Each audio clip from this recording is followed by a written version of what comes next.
Bon, ngai nabota makibongo. Nabota mi bongo. Mais et tout ça non différence de na bato bakatani bakomi handicapés par accident ou comment. Nous sommes ça handicap. Nous tous nous vivons de la même manière. Donc nous avons les mêmes chocs. Nous avons donc toi et puis passe na biso toi ça va pas si moko. Yanga na bota ma nga bongo. Mais ngai na mutu na ngande ba parents na nga bande ko kolisa ngai. Bande ko tsanga te genre que yo aux handicapés tout ça de côté. Non, mes parents bande ko sang ça va tenir so.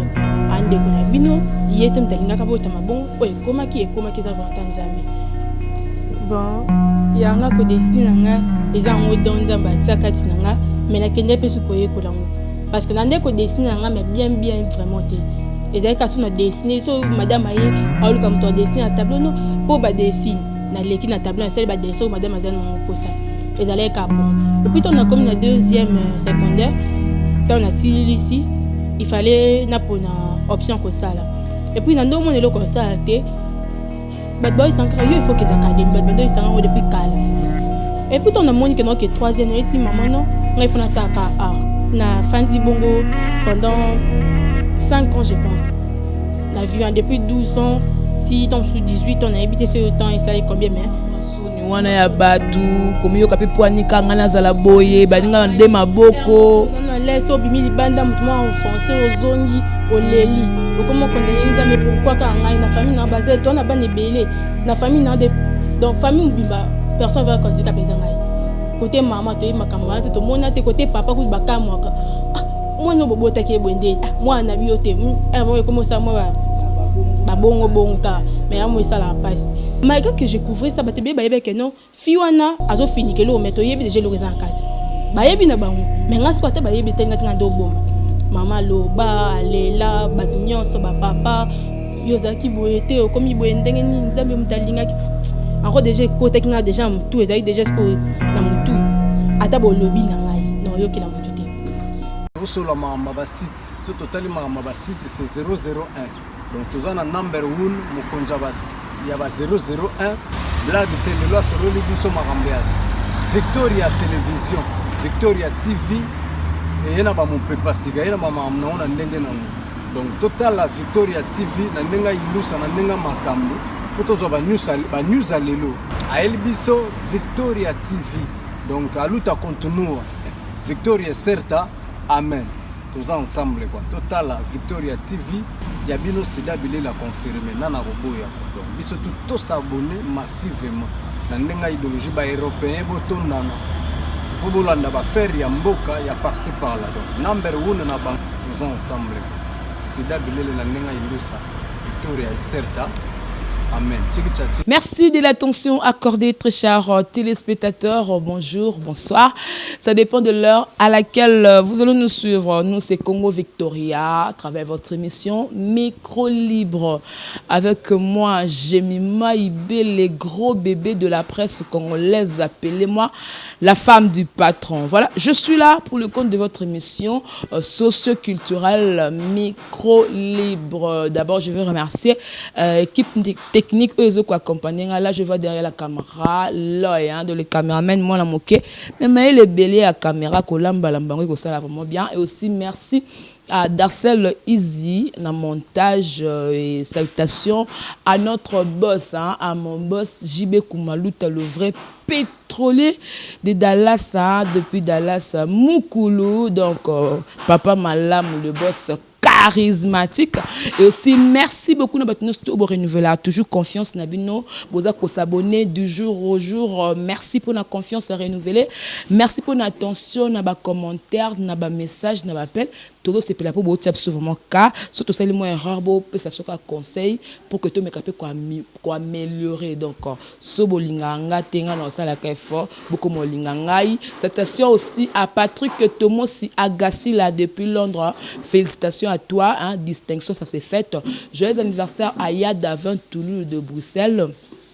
Citation à Yad Dadi Mabibi depuis Paris, à Dani Mouyenge depuis Paris, donc bah voilà bah Vienanga, maman Eve Loussonsou depuis Londres, maman Pierrette Loussois plus 86, ouais bah maman Soutenanga, maman Léontine Doli, merci beaucoup Nabino Toubozaka Belé. Quand vous le savez, dans l'émission, na sala ba genre nyonso, na ko ba ma musique, ma social, ma tout. Mais Lélo, je veux recevoir pour vous. C'est une artiste. Mais ce moment y est comprendre parce que c'est une personne vivant avec handicap. Elle s'appelle Dorcas Poba. Donc c'est avec elle qu'on va essayer un peu de parler. Comment bien Poba, voilà.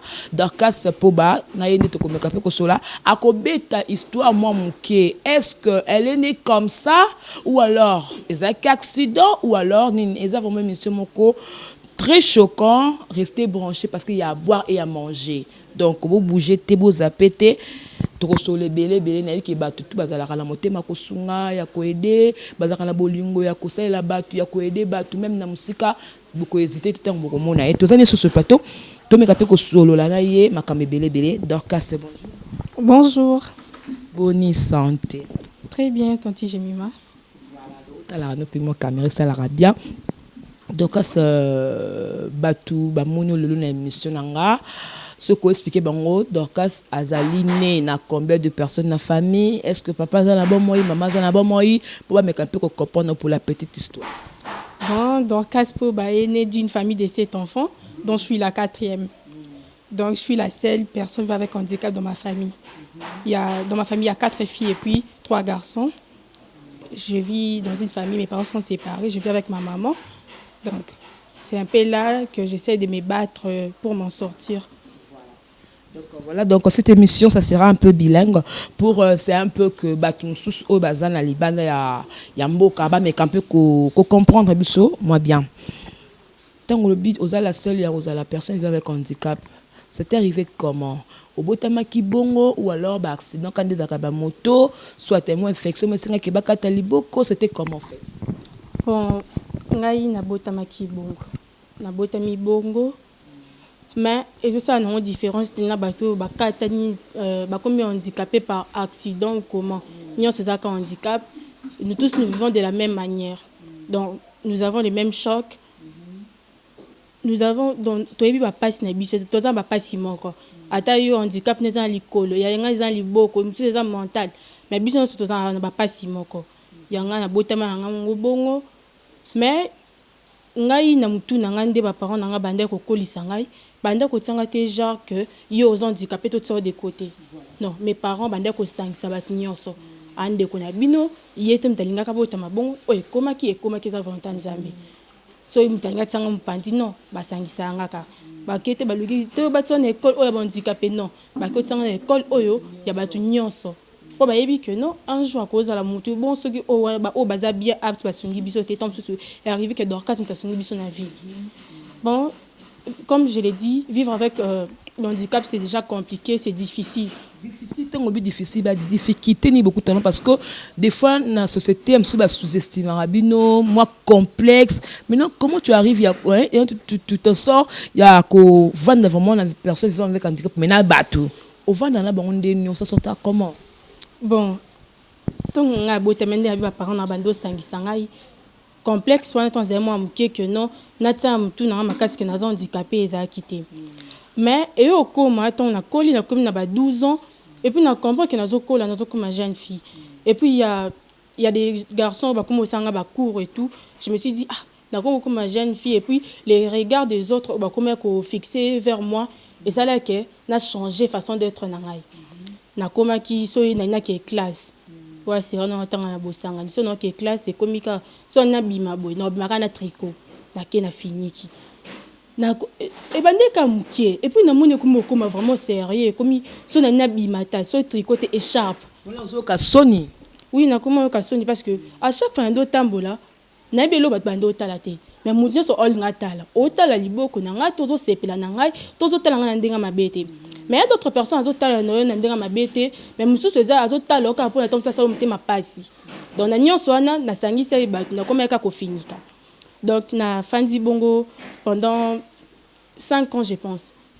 Na vu depuis 12 ans si tombe sous 18 on a habité ce temps et ça est combien mais moi soni wana ya batu komi yo kape poanika ngana za la boye baninga nde maboko on laisse obimi libanda mutu mo offensé ozongi oleli comment condamner mais pourquoi quand on a une famille na basé toi na ba nebelé na famille na de donc famille bimba personne va handicap ezangai côté maman to makamba to mona te côté papa ku baka mwaka moi no bobo take bwende moi na biote moi comment ça moi ba bongo bongo ka mais moi ça la passe et puis nga koli na bona comment est-ce que yo ka soni na nga soni na sens que nazo fini kananga mais en même temps nazo lata nga bien nazo vivre vie na nga nde na lingi mais ezaka ne lo mo ata mo ezali au moins on a toujours na fini il y a des gens qui se posaient des questions pour savoir la fille abombani elle cache quoi mais malgré que je couvrais ça batebe ba yebe que non fiwana azo fini que lo meto yebi déjà le raison en quatre ba yebi na bango mais nga soit ba yebi tenga tinga do bomba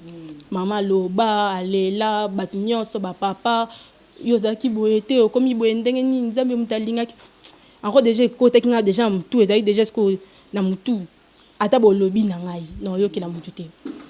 Et puis, nous devons vivre bon, type na 6 dans la classe, dans un diplôme. Dès un jour, nous avons une fondation. Et la fondation, moi, il y a 6 cas. En 2017, nous avons aussi sa classe. Nous avons une fondation, nous avons expliqué un projet, nous avons le bilan en détail. Fondation, oui. Fondation, il y a des jeunes. Donc,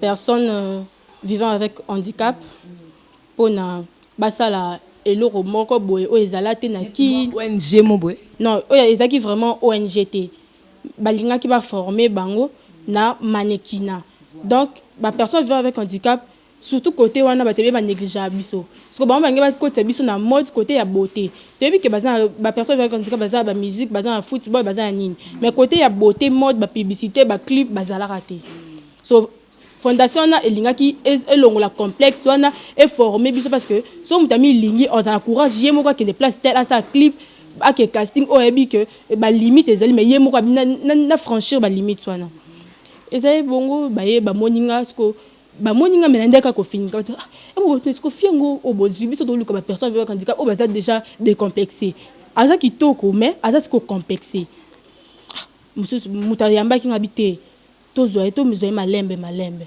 un jour à quoi changer bando m'appelle malembe azo kende to pe boye za lango normal to bandi pe ko kende ba émission jour à liboso na leka na émission na vie na réservé na télé na leki na fini kana ngate na ye na conseiller batou na conseiller et puis ton na zongi na ndaku na bi batebe bo benga tout monde na TV conseiller mais siko ngalelo suna bimaka ni sharp wana na bilo no bima na ngote dana bimaka maman bisa benga Dorcas obima boende ni notike sharp ne pas bébé que na tika ngote merci maman à partir à lelo non fini ka souté ba finga ngai ba sepela na ngati na zaka boy depuis ce jour là na bimaka na ndako na biso ti lelo na za sous complexe na longo lango avant atana tambola boy na kokatin il faut que na finika mais depuis na longo lango na mona que na batino so balinganga tel que je suis et puis fondation et dakingai naza toza ndetina kina défilé de mode ya personne avec handicap ezalate mais a ezalaki to sala kango eza dénommé toza fier ba o ba yebi on ba yebi la rappelle de comme ça na problème likolo Prisca Efomi je la salue aussi je travaille avec elle donc depuis Karawana nyonso échange pour nangai na koma pe ba benga Dorcas casting ya nini boezali na ke mso akam yo aza personne avec handicap azo yepe boende na yepe ce que bazwinga ce que bino bazwi bon bazwi bangote ce que elekela ba donc na koma déterminée na koma courageuse donc onyo c'est na mutu nanga elongwa na koma na bike place wana ba sepela nanga ba rozwa ngai ata bon ba kitoko le kamba na debra nga na ngote mais nga ce que ne ba sepela nanga na koma bon OK pe bon ba sepela na yo bon ba sepela na bangote ba komo mituna ce que ndeni ba sepela na biso atiki biso ata ba fingi nga menga ndeni ce que ba sepela voilà donc j'ose croire que bateau va comprendre un peu makambo comme la personne vivant avec handicap na vie na bango ba réalité mamebele ndenge nini Dorcas c'est na moi complexe mo logo ni pesa like complexe bana kolongwa donc c'est vrai na ba famille tout monde ngo mona mutu so na pas mal lisu pour mona liboko na bo mona comme si moi va na ba tunos tout baza beauté il faut asala pe isolé équipe ka Dorcas mais longo la qui complexe le loboye va même jouer avec son la mona qui est ngamoko donc na soit temps ko telinga bi mais fille de personne avec handicap mais donc azal normal Et puis, à la petite, on a besoin de temps mais on a besoin de temps pour étudier. Pour comprendre, c'est comme ça. Dans le loin, elle est normale. Mais non, et comme Kitangu, mannequin, oui. Maintenant, artiste, parce que à part ça, on a au dessinaka. Maintenant, au dessiné, voilà. Oui, que mon école, ou alors quand on est dans le naturel, ou alors ils ont bon, il y a un peu de dessiné. Les gens ont dans un bâtiment katinanga mais la kende peut se coller kolango parce que n'ande ko dessiner mais bien vraiment té et ça kasu na dessiner so madame aye alu comme toi dessiner à tableau non pour ba dessiner na leki na tableau na celle ba dessin madame azan non pour ça et ça allait ka bon et puis on a comme na deuxième secondaire on a ici il fallait na pour na option comme ça là et puis na ndo mon elo comme ça té bad boy sankara yo il faut que d'académie bad boy sankara depuis kala. Et puis, on a mon que non que troisième année, si maman non, on a fait ça à art. Maman peut avoir un dossier à qui a commis singaï, ndepé kuna na koma ki na bandi ko ye ko la sous na ko mota ba sala ande boy na ye ko la sous mwanda na académie d'être lelo na koma nga pour dessiner mais formation de base à académie des beaux-arts. Donc na sali humanité na ngani sokuna université na kata qui pour avoir raison personnelle mais sinon humanité nyos na sala ngokuna. Voilà. Donc, pour rendre l'utile à l'agréable, je vais demander à Darcel Izia de nous balancer un peu la vidéo. Comment est-ce que vous m'avez dessiné voilà. Donc, vidéo voilà, botala et puis beaucoup juger comment que moi si à dessiner boloko la balami bali. On prend l'image et puis on va revenir pour continuer cette émission. Merci beaucoup.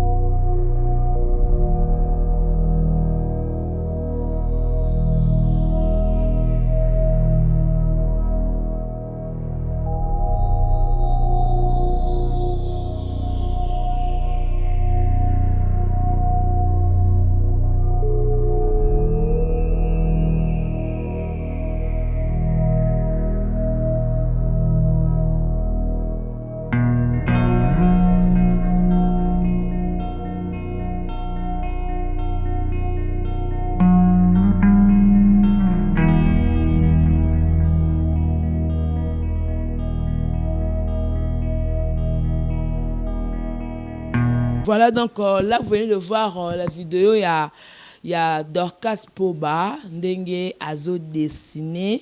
Moutoubano dessiné, Ezaki nan? Bon, Ezaki clientement, avec le passé comment on est pour un portrait. Parce que, vu que le matériel les a passé pour nos anango, na salle la raso ka moutoyer ko ça moi commande na elo qu'on est na salle parce que matériel les a facile aux ananga vraiment le matériel té mais talent na ngezali. Ceux qui m'ont moutoyer au portrait soit pe simbongo na ken na mbongo wana osomi na somi matériel na sali o etikala ateza muke bénéfice na nga wana parce que ce matériel ezaki be nga esunga ngai na sala ba tableau na collectionner na ngata ka exposition za bonya bimisi mais encore ma coquille ya ko sala ngo vraiment bongo ezate non sala avec le peu que je voilà donc je crois que bateau ba tal émission na Congo Victoria alobia que azana talent et puis binomo Monique ebo dessiner mais ma coquille était par rapport il y a un matériel sopé par exemple le boss JB Kumaluta na Dallas obino non nga na tapa ki na pas un matériel et ça biso bien il y a dadi ma bibi mo kona double commune na Paris wana ba vie nga il y a Davin Toulouse de Bruxelles il y a Landrine Zamba Kaluka ba bel lieu pas bien affilé na Belgique so ça le locopé Dorcas Azo matériel pour l'équipe ni bosungaka et ça là est vraiment bien voilà donc c'est un peu ça parce que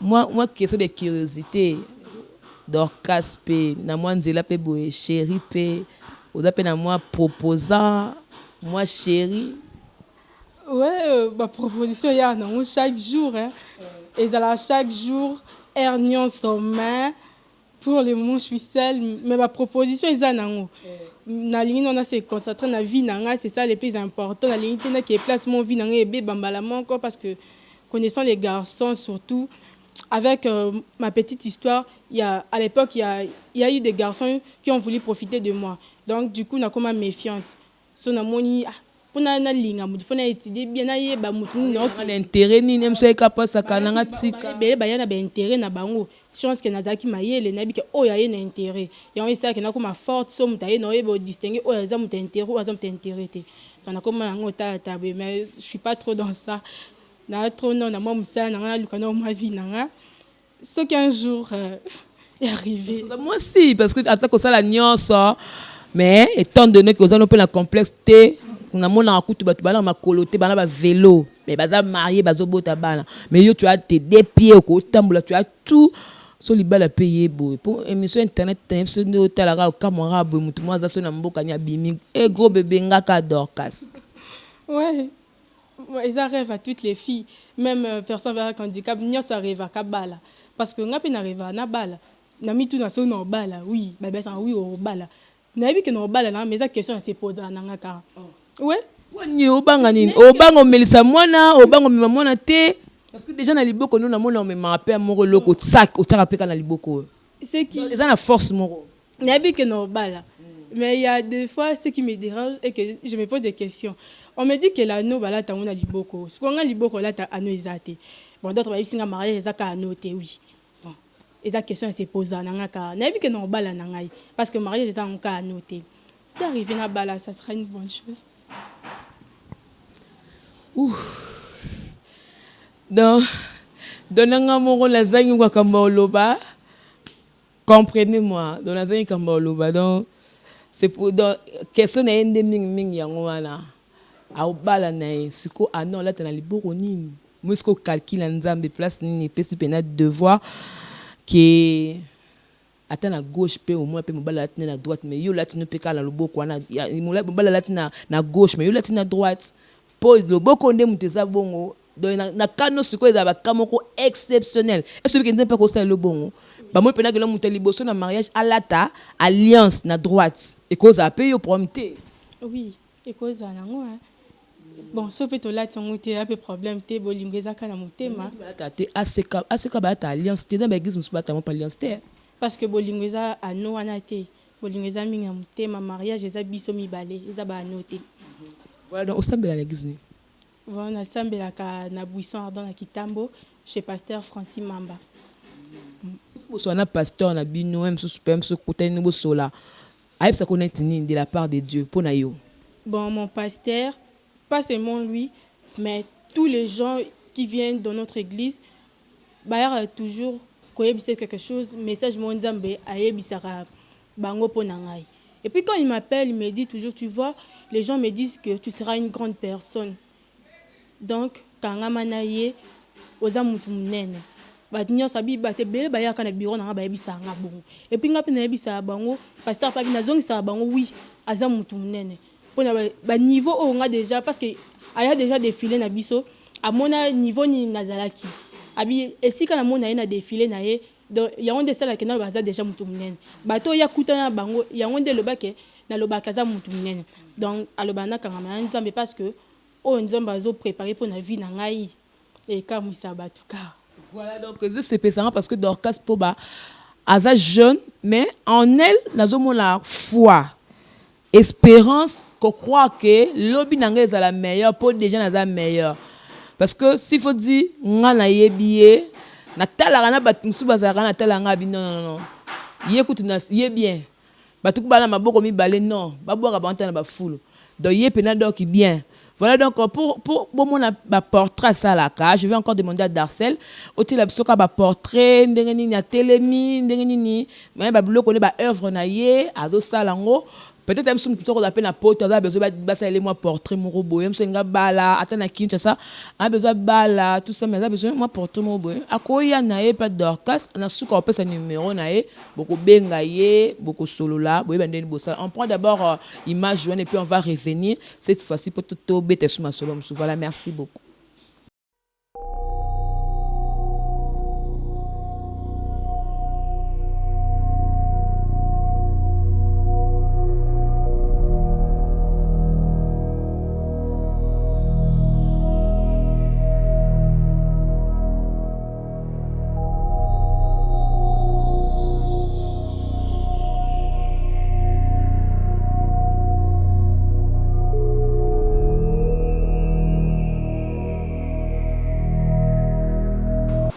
Voilà donc wana eza ba portrait oyo Dorcas à Salaka. Moi j'ai aimé la couleur, j'ai aimé ma façon nango, mais non créativité à ça la porter. Et la rabine pour me souder inspiration, tu as pas même sur côté, là je me sous moi sur la mobile on a ça les boy. Au coq on a ça lango besco ba inspiration wana ezala ni batang simplement on peut comment créer ou alors il me confond la peka boy yelo cabo. Bon, déjà inspiration pour un portrait on les ango écoutez le quoi s'inspirer vraiment ma qualité parce que portrait ça mingi photo ya mutu.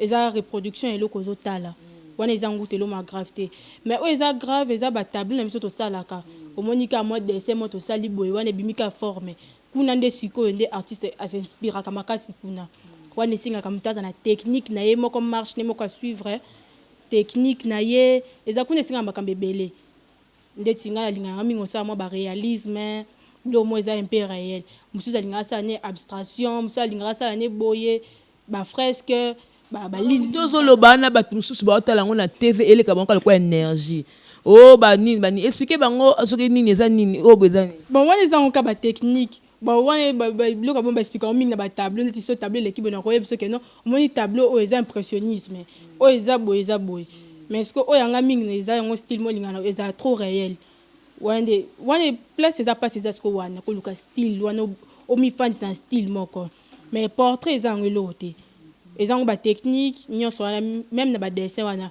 portrait, ça concerne des portraits vraiment. À ça, on a bon, mais l'essentiel est bien que le long mutu. Mais mutu ça vraiment à Hollande la photo et bima où est la photo. Mais ils ont la photo mutu à tout bien dessiner on est exact la photo et bima bon côté. Et on essaie à mon côté technique ou on dessin les bébés mo créer comme technique moi pour le client kaka CP là. Ils ont bon parce que la technique est ali. Mais maintenant mutapona eloko alinga sala tu ko dessiner bon wala bien un artiste ni plasticien beni plasticien mais peintre plasticien mais peintre kata art plastique mais ce que biso ta ba peintre OK donc bablo Congo ezara différent hein na msomo là aznet tu ba couleur base il y a différent na bino toi différent parce qu'on a plein de ba couleur na banda kuna sala na ko décorer ndaku maison nyos na sala na ngango bon on les a lembisanga parce que on fait na zana ba aide wana yo moyebi mais sinon na sala na ngango biso nyos ba auto tsaka ba couleur na ba mi on sa simba ka couleur à sa peintre oyo asimba ka argile à cause de la sculpteur to céramiste oyo asimba ka libaya à sculpteur mais sculpteur asimba ka libaya na argile céramiste ya simba ka argile bleu moi bon basi ma bleu moi bon décorateur bon ils ont architecture mais biso ba peintre toi basé na couleur ils ont des pas biso voilà donc de moment là que non Dorcas a vraiment clair na ma moto d'expliquer pour vous comprendre mais tu me souviens tu nga goût ma moto expliquer bon na comprendre ka pas non donc na mona ka moto ta couleur ngabi aza artiste bezo ande ezala ka moto asimba ma belé baza azana komo na na sima moto asimba sala ma baya OK donc tous artistes tout beaux artistes mais est-ce que les artistes peintres artistes céramistes mais biso nous tous artistes biso ba bien sur artistes voilà net musana au sala vous avez reconnu na ministère de la culture pour na mona ka le ministère de la culture ba soutenir mi ka artiste musicien ba comédien est-ce que bino pe ba artiste peintre tout ça ba soutenir bino oui tous reconnu na ministère de la culture oui bien que soutien à ma capacité mais tous reconnu parce que une fois j'ai eu à exposer à l'Académie des Beaux-Arts wana ministre de la culture ayaka ya na stand nangai la tekela ka mo biloko ayaka koma wana donc soutien les nango vraiment comme tel tende basala raming côté ba musique wana mais biso tous so reconnu bayaka na ba event oui tous ka reconnu parce que ezaka il faut aye bango mais le quoi ba musicien te mais siko dara bo c'est net il faut aussi que l'eau moroboy na ministère de la culture et art parce que batala rapengam na parce que à part yo batum supir quoi bino bo sala musala moro ba se plaignir quand même cause non to da soutenir te to da négliger batala so katé maintenant lelo na émission au cours de occasion au lobby message moko boy tellement ba kondi batala rabiso ba ko comprendre que bateke te o siko mutalo bino siko personne vivant avec handicap to type na mwaka. Bon nga no senga ka que ba art nyonso ezaka pour na retombola bendele ya mboka to retombola ngo nde ba tombola déjà en musique mais to ya sous to tombola na art na ba tableau na ba statue Donc baya ba soutenir biso pe art na biso ke de liboso parce que dans ces pays il y a des artistes oh ba beaucoup dessiner ko koleka ngamo so na tali ba tika la bouche pe mais bango mingi ba ko ne biso ba yebi ka ba papa la biso ba koko na biso ba artiste akala nous les jeunes nous sommes moins soutenus au moins jeune moi un talent na ye type si la ka boeli moi comme ça exposer péter na vie na ye ba aider biso ba c'est la biso moi et là moi ba concours moi ba luke sur espace moi ba jeune bo exposer ba payer so moi gratuitement bo exposer na place des atomes sous payant pour nos acap aux moi table moi qui faut fouta ndeti à l'académie il y a foire agricole bon organiser na ba sala ngomi mi pour na biso to exposer que non bon ils ont foire agricole mais ba ko ça biso pe art parce que ça dans quatre académie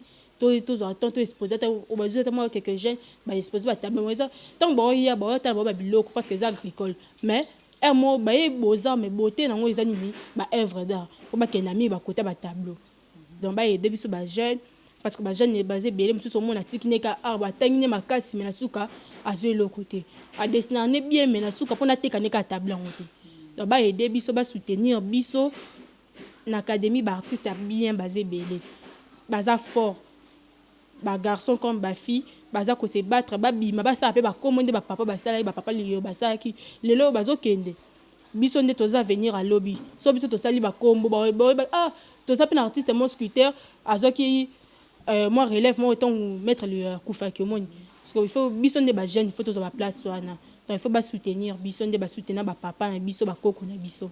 Voilà, donc vous comprenez sagesse non mais le pas ya Dorcas nengaza koloba mais pour te chuter na biso na mona pe na clip moko boye ya singila azara poza vilo clip moko ya singila ce que contact ngo est au kotaka ba clip ezara ndeli bango ba monsieur ba ka vers yo bien to kenda vers bango pour que au kotaka na ba clip na bango bon ba musicien vraiment ba ya ka vraiment vers bisoté et ça en temps sous fan WhatsApp tel comme tatine la fiche au Dorcas kende et moi pour baya non kenanga te non kende et moi mituni bat boza ebele nga bozwa ngai non kende ka donc ça en cas courage je me roquer pour comme na casting bat basé belé on s'est présenté au tel non ton handicap non to comme dans pour tel bizarrement mais au tel handicap non to le bon nga pe na casting comme pe na casting batali courage na yo batali yo ba monyo pe ozali oza par exemple handicap mais ozali parmi ba to za parmi ka batu batali yo et tout ba sepeli na yo mais ba o nyoso ba ya kana tom bo dénigrer yo ba kitisa o mais ba monyo ke bazu bon tesko bazu yo donc courage na nga ka ndé sala ka keno casting nini bo ezali na kei artiste pas ce qui est bien que Nzambe quand on est ba Nzambe aza de mon côté oui son a commis placement boza passe pas mutalo ba kana sepela na fiana te so bo sepela te ça na suko sepela na ngaka nene na ebite na suko sepela ngaka obo sepela na ngate na suka na bi ko sepela no soit o sepela na ngaka mo lubika ko sepela no na ngate po no masquer ka mo sepela na ngaka mais obo ndoko bimisa so na commis wana Nzamba sala que non tout le monde muneso azor ko sepela no panya tali ah cette fille elle est courageuse na place ebeli ya bate belé boyo baza apte mais ya ye na ye wana avec singila na koma ki nanga na kuti kutu bate belé et puis ce qui était bien et que jour na koma ki casting nanga ye mo mutando sa casting donc les jours ko ya koma ki ye mo comme toi sa casting et puis to kutana ata to solo lipe et tout alobina kende ba robenga tant na zongi pe ka lobi na mama ba bengai oza retenu ba bandoni zimate oza retenu bandoni zimate si peut au sala na biso pe tournage non c'est les cas c'est mais c'est gentil azali vraiment très gentil atala était que un clip na cause personne va handicap atala ki monter azwa ki vraiment na zala wana bon en matière de ba ngo coupage c'est comme bon ouais ba futa na bango ba futa kinde ba futa ba figurant wana ba futa ki parce que nga na zaron tant sur le rap métier na nga et denga na kolia na mo makamna mso ba besoin na nga mike donc ba futaki oui donc on va prendre encore pour te chuter moi mon kieka les nzemboté bo comprendre que tant lobi que sala ki na singila eza le kuta te donc moi c'est na ka mon kie et puis on va revenir pour clore cette émission voilà. Monsieur Singila, tu peux comme à Kinshasa, tu bongisa chambre. Location ko yebi. Monsieur Singila, tunto koma na Kinshasa, tobongisa chambre. Dorcasio Mokoyebi. Monsieur Singila, tunto koma na Kinshasa, tobongisa chambre. Dorcasio Mokoyebi. Voilà, bon, mon nia, nandenga lati, sur le mot lati na nini wala. Parce que conception angwana, yo mo kete artiste, beki na zala bongo ou bien ou teke pa na Singila. Non, ouais, c'est pas réalisateur. Donc, tando réaliser dans le bec non clip fait à la boye, bah fifo base à la boye. Il y a personne idée clip na ndé ça là. Mais son réalisateur on t'a comme ko guider bateau.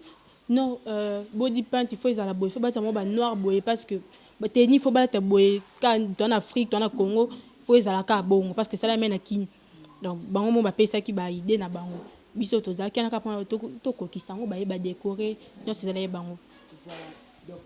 Comme vraiment na suka émission s'il faut que même so ba soué na yo alors ba ambition na yo pour na lobby na musa na yo zani parce que ba tala yo ba pekete Deborah ndenga Dorcas ndenga za bongo azara na besoin lobby na ye peut-être à voyager musala o à que ça non pas na mboka moko boye ba ambition les anine.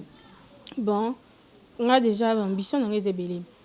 Premièrement, na lingi déjà na collectionner ba tableau na ngai parce que il y a ba marché il y a ko exposer za ngo belé ba ebisa mais vu que na ata la matérialité okende ni ata isuya ka exposition ni za boy compétition mo za boy okende ni parce que vu que za matériel to za biloko to za limité donc na za la kana sué bien que na kata na classe mais ato kati classe tant que za artiste okokipe ko bima ba koleka ba o bazotanga donc sué na ngezali parmi ba filles o baza ba artiste biso ndeti ba fille ba o ba bima baza vraiment te donc nga lingi na bima na zapé alors ba artiste maîtresse poba un jour ne ba loba ba maître liolo ce qu'on a la peinture un jour ba lobi bon ba bina ba rolo ba tant na tsala humanité na beaux-arts mais tant na sisa na ngate à travers ba œuvre na ngade ko loba na lingi un jour nga pena comme artiste ya munene nde ba papa na biso ba komaka ba nyoso ba komaka na musala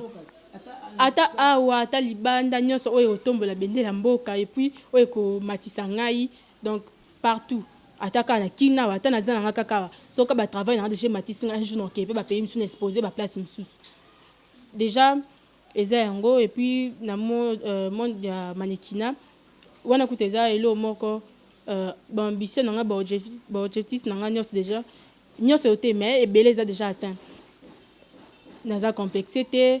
Il y a des jeunes et belé bazo le bâton même apte le loso même nos camarades so tel cette fille son amonier après ça un courage attend na quoi na téléma parce que bon ba ebe esika na zaki par terre na mona téléma qui bon pe comme opesa parce que ba jeune ba copier car na jeune mais ba jeune déjà comme copier ngai bali nga pena za lokola Dorcas parce que fille azana couragement boy wana déjà c'est bon parce que na mannequinat les vraiment truc na ngate mais na quand même na sala qui on na truc na ngeza plus dans l'art mais mannequinat za ngolo mo ba cop ka pour na yo mo yebi mais to sala ka.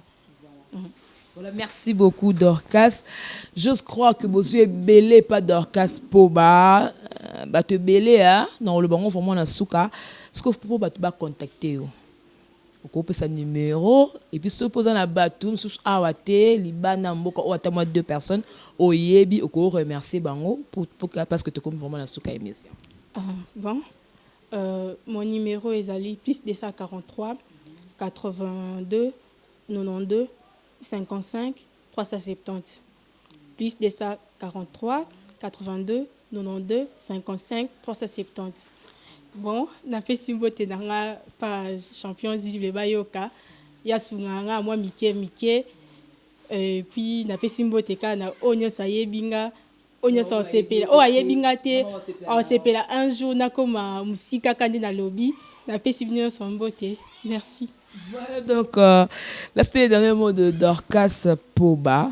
Ça fait vraiment plaisir comment là que jeune j'ai tenu à ce que n'habite il faut na yambaye aza makamba oloba vous comprenez que la mamba oloba pour bino boyoka parce que soko lobi eloko te moi muto eba ba posa no zate yango ezansu na batu musu bwana ba poto wana mbongo na yo mezo bate na osala nango nini wana mbongo no bino ko tiango wa oluka ta mo orphelinat mo boye oluka ta oede mais moyen osala ngo zate tala mabela malamu ya obwaka ya olona et pas Dorcas Poba crois-tu que ce qu'on a moi $100, 100 euros na yo, 200 euros na yo, ou en États-Unis $100, $200 na yo, ce n'est pas parce que nous au tindeli Dorcas à sombi matériel et que abani peut exposer nenga zolinga sera comme le loboé grande dame a comme un niveau zolinga est-ce qu'on bosse nous abani le loboé na faible commencement la ngeza la mutu tela soutenenga pour le na koma o nazalelo na sala musala oyo pour na kosunga bato belé o bazali banda o baebana kitena loko moko boya mukie pour que lobi ba yebana. À part tout ce qu'on peut faire comme des livres sur Internet, mais la mission, il y a des gens à boyer, Nancy est affecté, maman Léontine Doli, maman, Nengo soutenaranga la France, soutenara peu Dorcas, maman Eve le sens sous na Londres, Ndenge aux Alarananga, Zalapena Dorcas, on a maman Nanga, maman Pierrette Loussoir, donc on a le baka plus 86, et amo siko wapi, mais Nengo soutenaranga soutenara, ba vienyo surtout. Donc, binonyo surtout, Dani Mouyenge na Paris. Yokuto a moi la bandale. Yé pas à moi na bandale. Soutenir de connaître moi la bandale et ça là vraiment bien. Voilà, c'était un plaisir de partager ces moments avec vous, très chers téléspectateurs, vous qui nous suivez de partout à travers votre site Congo Victoria. Donc, c'était moi, Jemima Ibé, les gros bébés de la presse congolaise. Ceux qui vous bengi et vous zuété, beaucoup comme l'anga, tous absolument. Non, comme c'est le message, et puis, Aza vraiment n'a besoin d'aide. Et tu boni, est-ce que bala, n'a baloté, nini, sikoyo, ni pesanga kombono nyo surtout complet. Na le bida Dorcas po, parce que poste les alaka. Non, tu as quelque chose na western, na monogramme, na ria. Partout où tu as un bon blonde boyebi, ba Sophie comme, bazwa kaka. Voilà donc ça vraiment plaisir. Merci na l'œil aux ma caméra. Merci pour la image qui toko sali. Merci à notre cordon d'Arcel Easy. Merci pour la vraiment qui toko na montage pour que le message est bien passé. Merci à celui qui acheta, qui installa notre boss JB Koumalouta, le vrai pétrolier Nakata Dallas. Les boss charismatiques, Moukoulou. Merci beaucoup à l'artiste Balobi Motonambo Nanabiso Moroto Zalaranaye Abiso Taboche le père Balobi le père Taboche papa papa Foufo. Donc merci beaucoup.